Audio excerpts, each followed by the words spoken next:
C'est parti pour un nouveau voyage culinaire avec la Kitchen Trotter et nous allons partir sous les tropiques.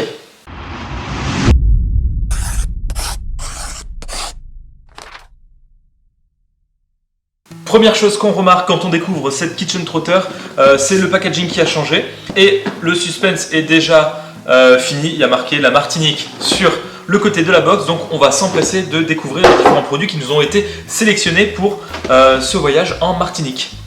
Donc tout d'abord, pas mal de produits apparemment et pas mal de choses à lire. Donc des choses qui sortent un petit peu de l'ordinaire. Donc ici nous avons un petit livret en partenariat avec peut-être l'Office du tourisme de la Martinique, oui en effet. Et donc ici voilà pas mal d'informations, que ce soit géographie, climatique, pas mal de jolies photos. Ça donne envie de voyager, en tout cas ça c'est sûr. Un petit point évidemment sur le coin des gourmets, donc sur la gastronomie martiniquaise. À la fin, 10 bonnes raisons de découvrir la Martinique. En tout cas, ça donne envie. Et là où j'ai été un petit peu déçu, c'est qu'il y avait un jeu avec cette box pour partir en Martinique. Et ce n'est pas le ticket gagnant. Le petit livret traditionnel de Kitchen Trotter, ici avec toujours une jolie image. Là, une maison colorée avec des cocotiers en fond. Ici, comme à l'habitude, une petite lettre de l'équipe de Kitchen Trotter, un petit mot sur la Martinique, un peu de vocabulaire martiniquais, des petites informations complémentaires de ce qu'on a pu avoir dans le livret fourni avec l'Office du tourisme.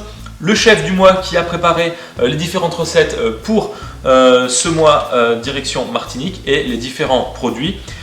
Ensuite, les différentes recettes toujours bien faites, hein, je le souligne peut-être plus, mais c'est toujours intéressant. Ici, on peut découper les recettes pour avoir des fiches recettes et les ranger. Si je suis l'ordre de découverte, je commence par le chocolat, je vais quand même le garder pour la fin. Tout d'abord, le bois d'Inde, des feuilles de pimentier et...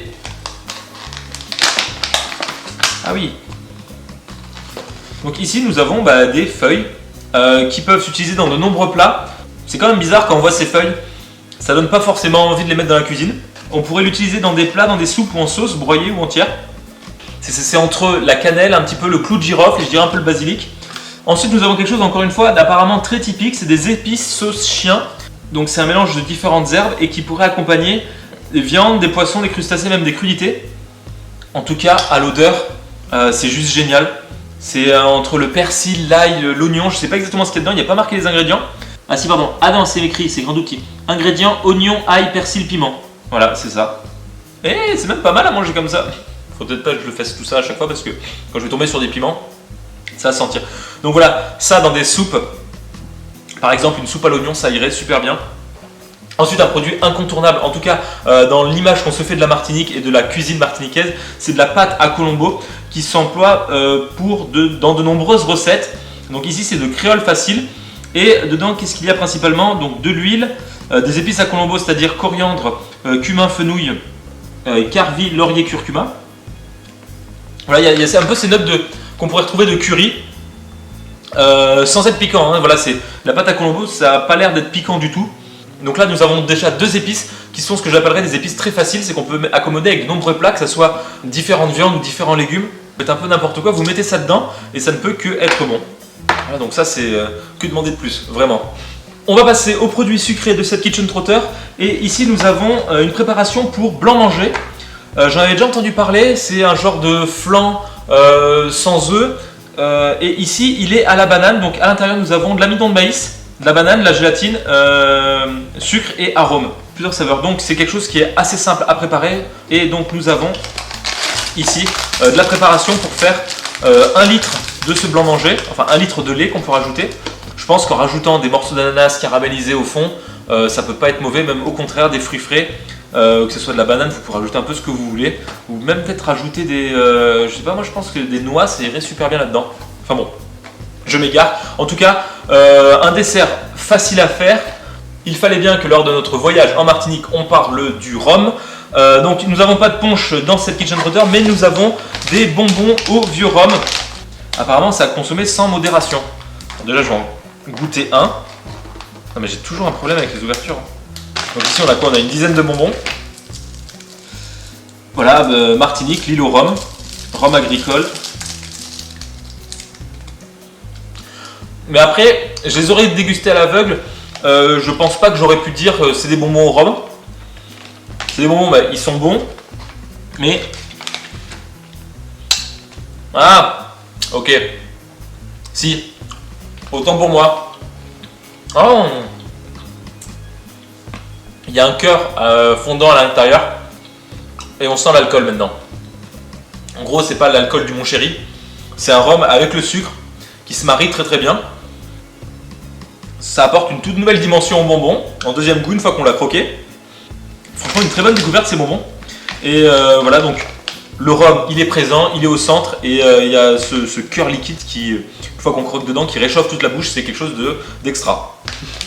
Le produit que j'ai gardé pour la fin, apparemment, c'est quasiment l'emblème de la Martinique. C'est le chocolat Elote, pur cacao et sucre de canne. Apparemment, c'est une histoire qui a commencé en 1911 lors du passage de la comète de Halley. C'est typique, c'est 100% naturel et son goût est inimitable. Donc là, je vais en prendre quasiment un carreau. Déjà, pour tuer le suspense, il est super bon. Mais il a une texture marrante, c'est que il n'est pas lisse. C'est un super bon chocolat. Il y a cet aspect rustique plutôt original, en effet, c'est bien ce qui est marqué. Il m'a l'air un petit peu moins lisse. Voilà, sur le dessus, bah, il est lisse comme n'importe quel chocolat, mais je ne sais pas si vous voyez, mais on sent un petit peu, enfin au goût, on a cet aspect un petit peu granuleux du chocolat. J'ai bien fait de le garder pour la fin. Voilà, quelque chose de naturel, quelque chose qui est super bon. Pourquoi s'en priver, à part pour en garder le plus longtemps possible, je vois pas d'autres raisons. Et ce n'est pas fini, parce qu'avec Kitchen Trotter, on continue encore un petit peu. Donc il y a le traditionnel aimant pour frigo. Donc ici Kitchen Trotter à l'effigie de la Martinique avec ses petites illustrations. Et il y a également le petit goodies. Donc ici, c'est un vaporisateur que vous plantez dans un citron par exemple. Et vous pouvez après mettre un petit peu de citron par exemple sur vos salades ou sur dans une salade de fruits par exemple. Et donc il n'y a pas besoin de presser le citron, vous plantez ça et vous le pressez. Donc je ne suis pas sûr que ça puisse prendre tout le jus dans le citron, mais en tout cas c'est super sympa et super ludique comme petit goodies. Et je vais aussi quand même faire ce blanc manger qui m'a l'air plutôt pas mal et surtout qui est super simple à faire. Donc je vais faire ça, mais déjà on peut conclure sur cette Kitchen Trotter. Encore une fois, c'était une superbe découverte. On s'y trompe pas avec la Kitchen Trotter, j'ai l'impression de me répéter chaque fois que je teste une de ces box, mais c'est vraiment le cas. On a toujours des produits qui sont réfléchis, qui sont recherchés et qui sont dépaysants. Donc là, on a de quoi faire, encore une fois, un super repas pour 4 personnes. Les attentions particulières pour cette box, que ce soit le packaging ou les éditos supplémentaires, c'est quelque chose qui est très appréciable. Moi, j'adore la Kitchen Trotter. À chaque fois, c'est un plaisir de découvrir cette box, de la tester. On ne peut pas se tromper. Le but de la Kitchen Trotter, c'est vraiment de faire voyager vos papilles. Et là, le cahier des charges est rempli à 100%. Une super box. J'ai hâte de découvrir celle du mois prochain, tout simplement.